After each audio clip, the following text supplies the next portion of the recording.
Welcome to the Curious Hope Podcast, where we wrestle with hard topics and hidden questions. We are wrapping up our Outside the Bubble series, and we have special guests, Nate and Stacy Tatman. You both are the Associate Regional Coordinators for Europe and the Middle East. Welcome. Thank you. Thanks for having us. Yeah, thanks for having us, JD. Absolutely. So can you share with our listeners just a little bit more about yourselves, about what you do, what you're going to do? Yeah, so as you said, we are Nate and Stacy Tatman, and we are going to be the Associate Regional Coordinators for Europe and the Middle East. In that position, we are going to be based out of Madrid, Spain, and we will be working with the Church of God congregations throughout Europe and the Middle East. We currently have about 109 churches in 14 different countries in that area, and so with that, we're associate regional coordinators, so it's a shared responsibility for both of us, and we're really excited.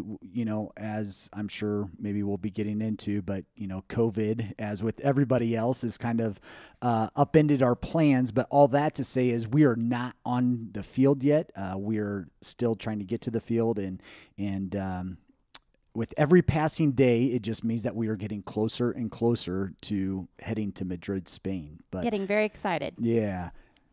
Yeah. So have you always been living overseas, been missionary? I don't know if you'd call yourself missionaries or not. Have you always been overseas, or is this sort of a new development in your lives?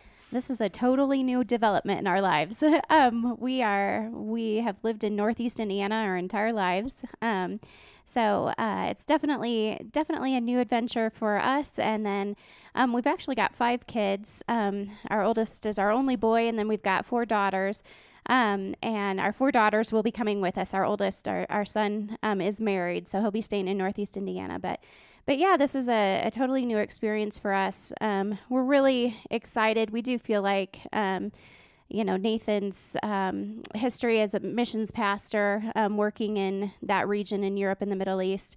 He does have a lot of experience in that region, so it's not completely new. I've gotten to travel over there a couple of times with him for some trips and meetings, so not completely foreign, but at the same time, this will be definitely our first move overseas.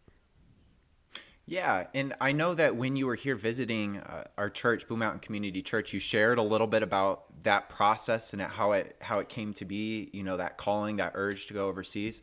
Would you mind sharing with our listeners also in case they didn't catch that message a few weeks ago? Yeah, I'll hopefully I share the same thing that I did back then.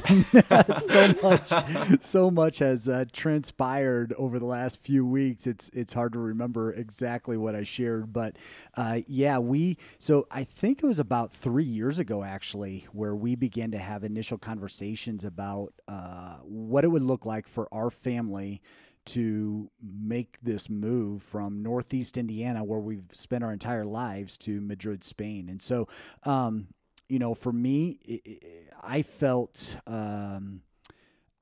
like where we were at in that time 3 years ago, that's where we were going to be forever. I think we had both kind of come to the conclusion, or we had a sense that God wanted us to establish roots in our church, in our school, and Stacy was the school nurse for the same school that our girls were attending, a small Christian school. It was a job that she had for 5 years, and I had been on staff at County Line Church of God for 13 years and loved everything that I did there, and Stacy loved her job as well. And so after 13 years of being on staff, 10 years as a missions pastor, the last 3 or 4 years working in church multiplication as well, I was not looking to make a move like this, but God used a couple of mentors, a couple of peers in my life to kind of tap me on the shoulder and say, hey, I may have a new assignment for you. And it really did come out of the blue. And it took us a while, as Stacy shared, with our 5 kids, our oldest being married. So, with our daughter-in-law, we have 6, family of 8. Yeah. It took a while for us to to talk through that. What are the implications of a family of our size and at the season of life that our kids are in? It was going to upend not just our world, but their world as well. And our youngest two children, our youngest two daughters, they were adopted from Costa Rica. They came home with us 4.5 years ago. So again, kind of this idea of settling in, establishing roots, kind of staying in a local church context for a longer period of time, that seemed like it was our reality at that time. I don't know if Stacy, if you would add anything else to that. Yeah, definitely. I would agree. And, looking back now, I do think that the Lord had us there and wanted us to be well-rooted, well-established, for kind of the foundation of our family. But yeah, as he started kind of nudging us in this direction to consider, this next position, obviously we, prayerfully considered what that would look like for us, for our family, as Nathan said.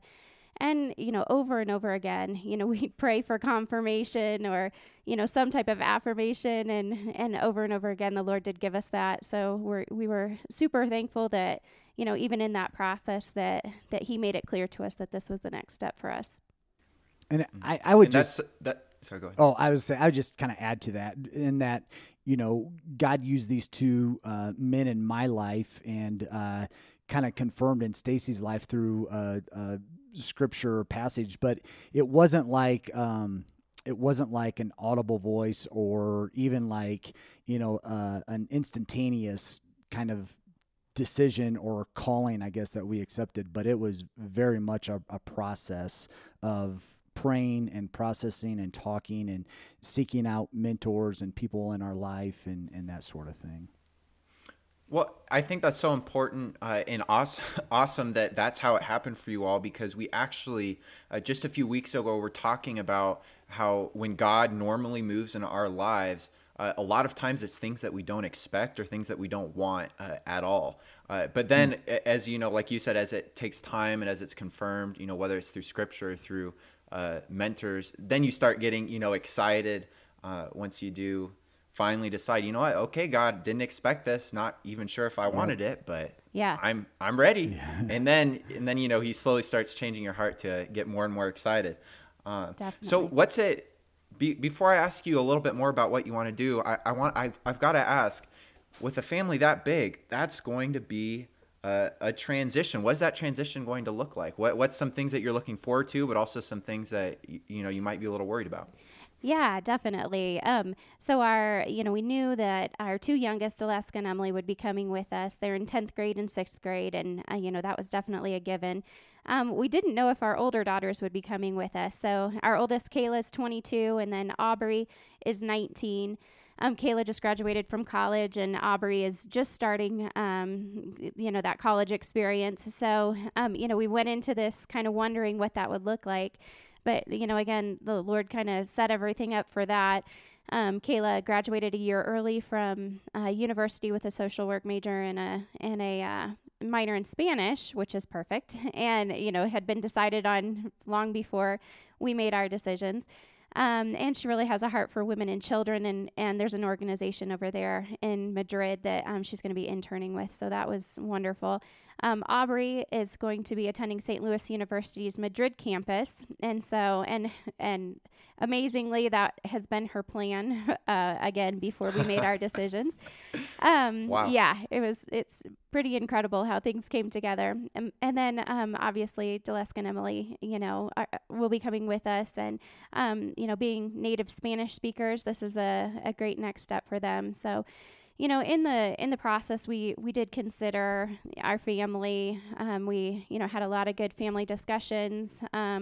Deleska and Emily will be the only ones on our budget, or on our missions budget. So Kayla and Aubrey, we were kind of like, okay, girls, we'd love for you to come with us, but we'll have to kind of figure out how you're going to find your own way. And so, yeah.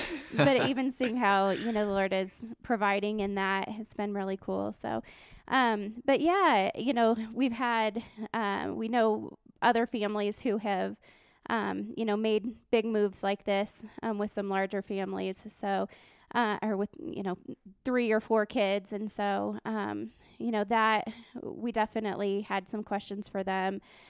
We do have a large family for the Spanish culture.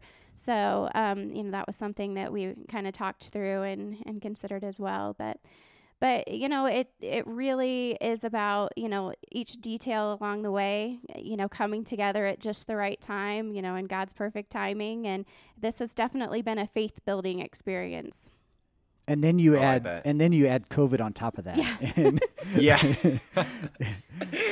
Then you add all that craziness, and then the transition's going to be even more difficult, and more. You have to be even more flexible. But that's awesome. I want to get back to what you mentioned at the beginning. So once you get there, you'll be providing support. I forget the exact number of churches, but you said it's like 107. Yeah, 109 churches. 109 churches. Yep. So that's awesome. Can you give us a little bit more detail? So you're going to be supporting those churches. What does that mean? What does that look like? Yeah. So it definitely does not mean that Stacy and I will be supporting 109 churches. Or pastoring 109 churches. Or pastoring 109 churches. And so it's a lot of sermons on a Sunday. Right? Yeah. And so we want to be very clear that it's not about us, and it's not about, anything that we will be doing. We are so happy and excited that there's already a team, the Three Worlds team, led by Patrick and Jamie Noctegal, who I believe also has connections and is supported by Blue Mountain. And so we're so thankful for them and what they have been doing over the last 10 years, really, in terms of creating a missionary team throughout that region that is coming alongside these local churches in a global kind of context, if you will. And so it could, practically, how does that play out? It looks different in every context.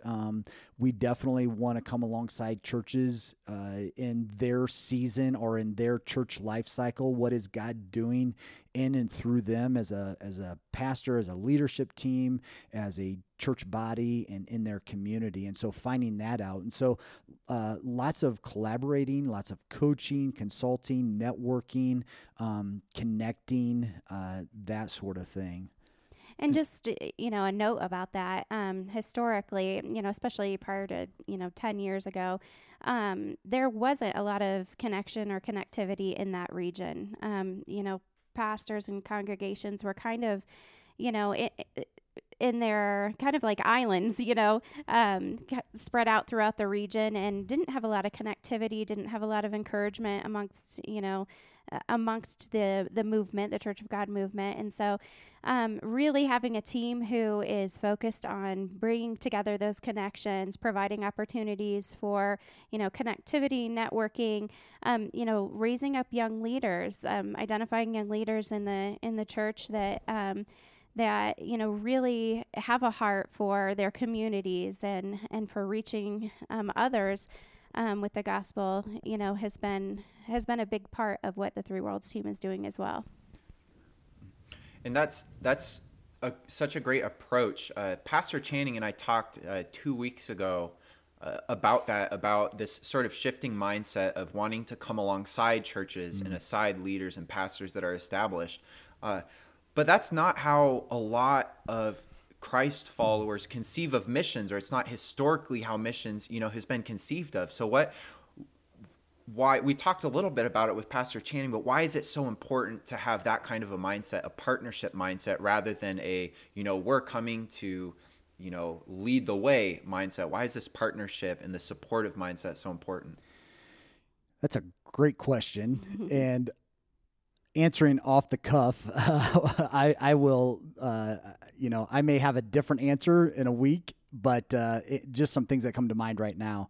I think, part of the problem historically, when we come in as, and I'll just be very blunt, I guess, but when we come in as North Americans or as Americans, with the attitude that we have all the answers, that we have things figured out, that we have resources. We're coming in from a position of power and authority. And many times not knowing the context. And not asking the questions, not understanding the context, not understanding what the challenges or issues are. We can do a lot of damage, and we can create unhealthy relationships and partnerships that aren't based around the gospel, that aren't based around biblical values, that aren't based around kingdom values. They're based more around positions of authority and authoritarian and power and control. And oftentimes what happens, or what has happened historically, and again, we're painting a very broad brush. There are a lot of great missions that have happened over many years. But and so a lot of harm has been done. Where, and again, just because I know the context a little bit better than other places around the world, but in Europe, for example, it has created dependency on the church in the U.S. and Christians in the U.S. And so, I mean, there have been stories where a pastor or somebody who feels called or led to be a pastor has been told, hey, be a Church of God pastor and you'll get funds from the U.S. And so there's just kind of that mentality, because we, as some American missionaries came in with a colonial kind of mindset that, again, we have the resources, the power, the privilege, and we're going to come in and fix things without understanding it. Now, again, those were not the intentions of a lot of missionaries and Christians and pastors. They came in with good intentions, and wanting to help. But this isn't unique to Church of God history either. Yep. This is missions throughout history. Exactly. Yeah. And I think what we do, kind of a consequence of that then, is we are bringing in an American gospel. We are bringing in a gospel or a church through the eyes of what it looks like in North America, which looks very, very different when you are a Ugandan or an Italian or somebody from Southeast Asia or South America. God, you do not have to worship as we do here in America. It doesn't have to look the same. It doesn't have to sound or act the same. And so, we need to be careful that we're not bringing in our cultural values and principles when we're moving and working and living in a cross-cultural context. So what that looks like in a healthy way is walking alongside national leaders and pastors, walking alongside, people who are, walking alongside Italians as they do ministry in their communities, and even, within their families and their friends. And so, when you're able to say, we have this common bond, we have this common faith, and what does your expression of that faith look like? And to be able to walk alongside these, other believers and encourage them in that, and to help, resource and not even financial resources, but just having that camaraderie, that connection, and to be able to say, hey, these are some of the things that I've struggled with too. These are some solutions that might work, and not just us to them, but them to us, them to one another. And so it can be, we feel like it's a much healthier way of doing missions. And coming in, the opposite of some of the characteristics I described earlier, but we want to come in with two main postures. We want to come in with a posture of humility, and basically saying, hey, we are here to serve, to walk alongside. We want to figure things out with you, not implant these things on you or project these things on you. And then we want to come in with a posture of learning. We want to ask questions. We want to figure out, what are the challenges and the barriers of a given country, as it pertains to the gospel and to the local church, and ask those questions. So coming in with those two postures in mind, I think, puts us in a position of partnership and relationship, rather than one person over another. That's just so awesome that you put it that way, with humility and learning, because what you're doing sort of inherently is saying that, we're not bringing God to you. God is working, Absolutely, with you. And so we have stuff to learn too, because the way that God's working in you is going to be different than the way he's working in me. So like you said, seeing it as this partnership, this relational bond building, we can learn too when we engage in missions. And I think that that's such an important mindset.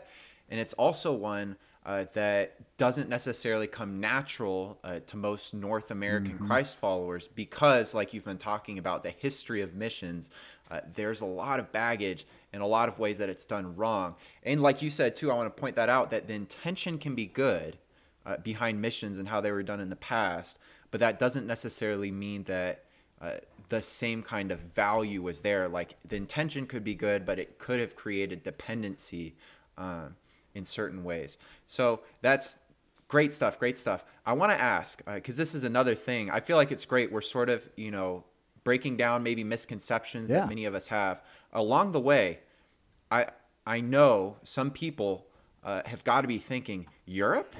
Why Europe? Europe's a Christian, it's a Christian continent. What are you doing? Question. Yeah. I am so glad you asked that, because I was thinking, how can I bring that up? Because we do again, coming from the United States, almost across the board, doesn't really matter. You're in the Pacific Northwest. We are, Northeast Indiana is our home, but across the board, when we think of doing missions, we think of going into a developing world. We think of going into countries who don't have, who lack physical things such as maybe a home or a church building or clothes or food or water, those resources. We don't think of Europe. And so that's a great question. Why Europe? Well, for starters, missions in Europe does look a lot different. And it looks different because it's westernized. They have many, if not more or better, of the technologies and things and resources that we do.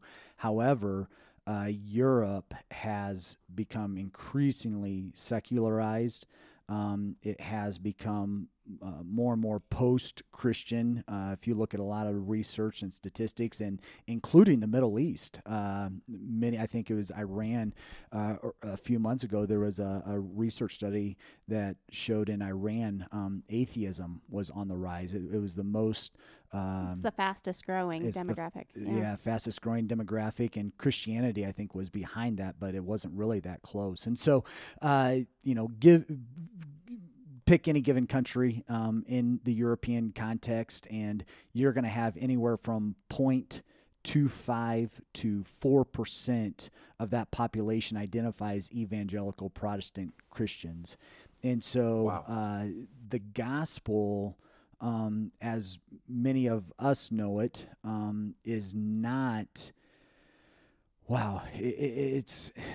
it's difficult for people. What am I wanting to say? Yeah. I know what I would say. Do you want me Go to ahead. Yeah. So as Nathan mentioned, between 0.25 and 4% of any given country, the population of any given country in Europe and the Middle East would identify as evangelical Protestant Christians. Many people, and it's like this in most countries throughout our region. Many people would say they are part of whatever their state church is or government, could be Catholicism, yeah. It could be Eastern Orthodoxy, such as Russia or Bulgarian or Greek. Yeah. Unfortunately, it definitely, when you get into kind of some of the deeper data, you find out that it's definitely a nominal faith or association. It's almost cultural, it seems Absolutely. like. Yeah. So that's predominantly what you'll find. Now that number is on the decrease as, agnosticism and atheism is on the rise throughout Europe especially.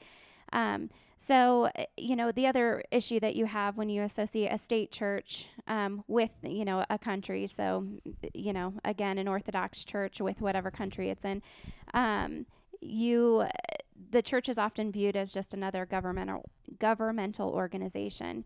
It's not necessarily, matched with a vibrant faith life or even, any type of faith life. So you find a lot of, and I don't want to pick on any certain religion, or any certain denomination, but if you, say Roman Catholicism in Spain, many people don't attend any type of mass. Sometimes they will attend once a year. But, we have all these beautiful cathedrals, throughout the region. And really, they're there many times for people to come through and to see as, almost like it's a museum. And they might have a few pews where, the regular or, the faithful few, will come and attend services. But even, practically, what does it look like to live out that type of faith in your daily life? Many times there is no faith life, outside of that. So, in Europe, throughout Europe, we've heard over and over again from both nationals and missionaries. Many times it's even taboo to talk about God, to talk about faith, to talk about Jesus. It's just something that it's so foreign. It is, yeah. And it's not that it's like in terms of anti. In some cases it is anti, but in other cases it's such a foreign. It would be like us thinking of trying to convert somebody to put their faith in the tooth fairy or something like that. I mean, it's that type of idea or actually thought. We've heard that comparison. Really? Sharing my faith is like trying to, convince someone of that the tooth fairy is real. Yeah. So how does missions and evangelism look when it's like that then? When it seems like that, everyone's aware of Jesus or Christianity or God, but like you said, it's such a part of the cultural heritage that sort of seems, taboo and out of the modern world. And so it's almost regarded like the tooth fairy or the Easter bunny. Yeah. How do missions and evangelism look then in a culture and a climate like that? Yeah. So that's a great question. And I'll kind of start with, again, Europe is basically associated, not basically, in many cases in our minds here in the U.S., it's associated with these huge, beautiful cathedrals, that play beautiful music and that sort of thing. But in many of these countries and cities, those cathedrals do represent a God, but it's this big, archaic, non-relevant, distant, maybe judgmental type of figure or monument or institution in their life.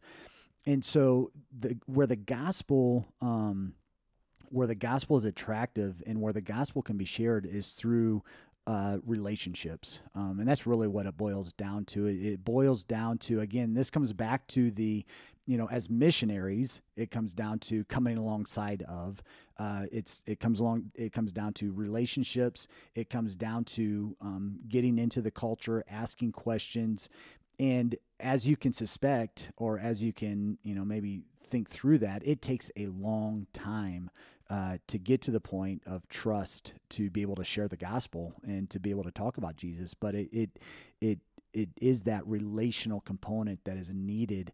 And also, some of the things that we're also involved with in our region is it's also about meeting physical and tangible needs. And through meeting those physical and tangible needs, whether it's with refugees in Paris who are escaping their war-torn or impoverished or persecuted country in Afghanistan, Iran, Iraq, Syria, or maybe it's with working with the prostitutes in Germany. And those ladies who have been tricked into prostitution or forced into prostitution, you're helping them escape and get out of that reality. And as you're meeting and helping and meeting those needs and helping them get out of that situation, or helping the refugees become integrated into the French culture, you're sharing your life, you're sharing your faith, you're sharing the gospel with them. So it's different in different contexts and different countries, and again, it's as missionaries, it's part of reading that culture, reading the context, reading the needs, asking questions, learning. Yeah, and I would just add, many times it's not going to look like a traditional church building, like we see in the United States. It's going to, instead look like maybe a storefront or, someone's living room, going along with state churches. In a lot of these countries, churches aren't able to buy property or aren't able to, erect a church building. And so, that kind of, it seems like another barrier, but it just drives, more of that relational component that, in the long run, that's what disciple making is all about. Mm-hmm. So, it might actually be more of a benefit. Yeah, it's like reframing the gospel back to what it's sort of supposed to be at its roots, is it's not something institutional or tied to the state or tied to the government. No, it's about relationships. It's about connecting, about fulfilling needs, like you were talking about. Absolutely. That's great. One thing that I want to bring up, because already I feel like this is great, pushing us, to live outside of our bubbles, outside of maybe this awareness of the world that a lot of us, have a lot to learn about. Do you see the same thing happening here in the United States? So I saw a Pew Research study from 2019 that for the first time ever, 50% of a whole generation in the U.S. Is not Christian. So it's less than 50%. That's the millennial generation. And as we look at Europe, do you see the same kind of thing happening here in the U.S.? Or is it different because, like you're talking about, each culture is different, each cultural sphere is different? What's your thoughts? What's your opinions on that? Yeah, and just kind of going back to your statistics a little bit, I mean, that the truth of that, and then you add in COVID, and churches are not able to gather, and so again, how many more of those who were attending church or part of a church, which the average churchgoer, it was basically attending, those who were attending maybe 2 times a month, or sometimes even less than that, and considered a regular attender. And so 10 years ago, when I got involved in missions, and specifically wanted to get our church involved in missions in Europe, it was because of the question you just posed. Are we as a culture becoming more and more like Europe, where it's more secularized, it's more post-Christian, in some ways it's anti-Christian? That's kind of a hard question to answer. I think initially we want to say yes, and in some cases that, statistics and research, certainly shows that. There are some other nuances there, that in Europe and a lot of these countries where you have, there is not the freedom to worship and religious freedom and rights and things like that we continued to have here in the U.S. that, may not allow us to turn completely secularized or completely, atheistic culture. However, if the U.S. and if our churches continue to push the institution, church buildings, church facility, make it about the institutional stuff versus the relational gospel, disciple-making stuff, it very well could look more Europe than, maybe what we've been used to over the last few decades. Yeah, I would say, North American churches having the ability to connect with European and Middle Eastern churches, or other churches around the world, it definitely is going to be a mutually beneficial relationship. There's there's a lot that as you mentioned and Nathan said, statistically, we're kind of following in that same trajectory, and just for our North American churches to be able to see what once it gets to the point that it is in Europe and the Middle East, what are they needing to do to kind of get the gospel back out there, because it is we've talked about how we throw around the term post-Christian, but it's almost coming to a pre-Christian environment, just because there are so many people that have not heard the gospel. So many generations. Yes, so many generations for sure. Wow. So anyway, there is that connection, and in other things historically we've kind of followed in the footsteps of Europe. So, it'll be interesting to see what happens. But again, just that connection amongst churches, connection, cross-culturally, I think, we definitely can, both parties can benefit. And I think too, just to add a little bit more to that, I think, we've, so it's almost middle of November, early November. Mm-hmm. My dates are getting mixed up. It seems here. like November has drug on and on. I know. And on. That's what COVID does to us. So don't worry. Yeah, November 3rd was the election. Okay, so we're just a few days past that. It's still early November. Anyway, I was on staff at our church up until the end of July. And, pretty much from March to July, as I was on staff, and I'm sure our staff continues to do this, but instead of looking at COVID as a barrier or a challenge that is difficult to overcome, I think the church can look at COVID as an opportunity to make things not necessarily right again, but to use COVID as an opportunity to innovate, to be creative, to look at what opportunities do we have with COVID. And, part of that is, I think, again, these were conversations we were having at our church in Northeast Indiana. Pre-COVID, Sunday morning worship service was the pinnacle. That was the thing that we looked to every Sunday. That was the thing that we put most, if not all, but most of our energy and budget and time and effort and energy into. And that is important. We can't forsake the gathering and connecting and being together in fellowship and encouraging one another up. But is that the most important thing? Or is it disciple making? Is it relationships? Is it connecting with our neighbors? Is it serving and meeting needs and that sort of thing? So just, having the opportunity during this time to be innovative, to be creative, to look for different ways to present the gospel. And that's so great, because you're truly embodying, like you said, not just saying, we want to emphasize humility and learning, but it's important too. And you're doing that. It seems like you're doing that. That's why I'm excited personally to talk with you after a year, after 2 years, to see what you're learning, so that we can start applying what those pastors and leaders in those nations are doing. So we can start applying those here in that interaction. Seeing this all as an opportunity, even COVID, something so terrible and something that seems like so stifling, as an opportunity. So I want to wrap us up here a little bit, because I know you're still in training, right? Yeah. Getting prepared to go over there. So I want to say again, thank you so much for taking the time. But as we wrap up, I want to ask, are there any last takeaways that you would have for our listeners on living outside of our bubble, both conceiving of, Christians and our brothers and sisters in Christ overseas, as partners alongside, or just any takeaways that you would have for our listeners today? I think the first thing that I think of is just, living life as a Christian with your hands open.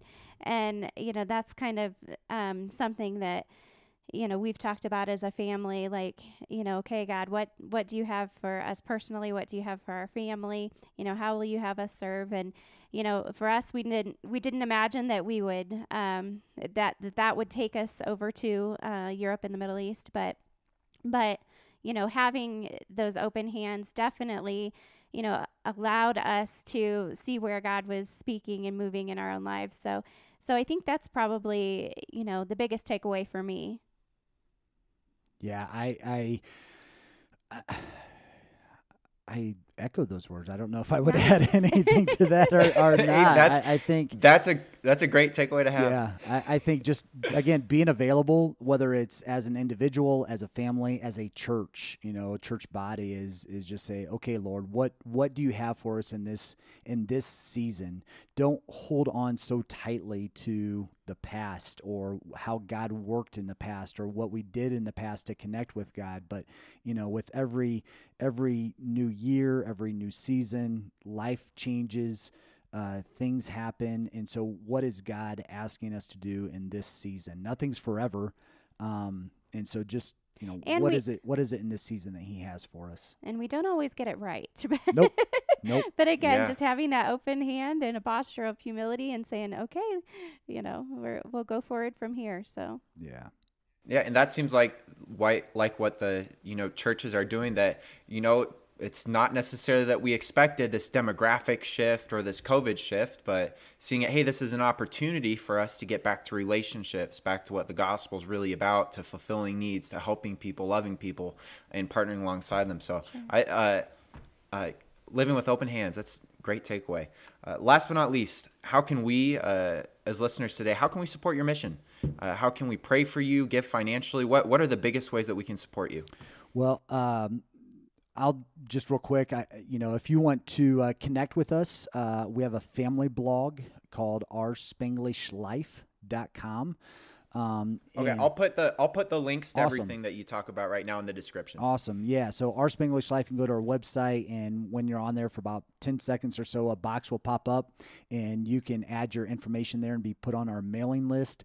all that is a newsletter, usually once a month. So, Yeah. And then also both Stacy and I are on social media. Also 3worlds.com, 3 spelled out -worlds.com.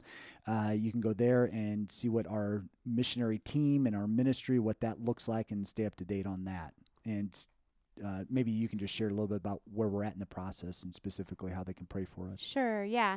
So as far as prayer requests go, definitely this transition for our family. COVID has thrown a wrench in everyone's plans, but prayer for our transition. Right now, we're halfway through a 4-week training. Once we're done with this, it's really just visas that we need to come together. So we would love prayer for that, for our visa process. And just to add, I mean, it's not like there's a lot of moving parts in just getting our family to a visa appointment. And so we really do need prayers for that specifically. So yeah, and then the transition, and obviously that we would be able to continue to prepare our hearts and our minds for the move, and just even as we begin to get to know the people that we want to get to know in Europe and the Middle East, pastors and congregation members and that sort of thing. Even our missionary team, that that would go well as well. So. And your dog agrees. Yeah, see the dog right there. He's echoing. So, yeah, to everyone listening, I'm recording this from home, so the dog's echoing those prayer requests right I love it. Anyways, thank you so much for. I'll put the link to all of those in the description. So if you're listening, go ahead and check out the description for links on how to connect with the Tatmans. But once again, Nate and Stacy, thank you so much for being on in the middle of, I know, your packed schedule. Thank you to everyone who's listening today. If you enjoyed the podcast, we'd appreciate it if you would share it. If you would go ahead and follow, if you're on Apple Podcasts, make sure that you subscribe. And tune in next week. So next Wednesday, we're actually starting a new series called City on a Hill, ? And we're going to be talking about the engagement of us as Christ followers with culture. How does it look like? So we'll be talking about very interesting things like politics, social media, movies, TV shows. How do we as Christ followers engage with culture? So if you have any last questions, feel free to send them to us in an email at thecurioushopepodcast@gmail.com. Once again, Nate and Stacy Tatman, thank you so much. Thank you. Thanks, JD. Thank you, Blue Mountain Community Church. We truly enjoy your partnership and are appreciative of it.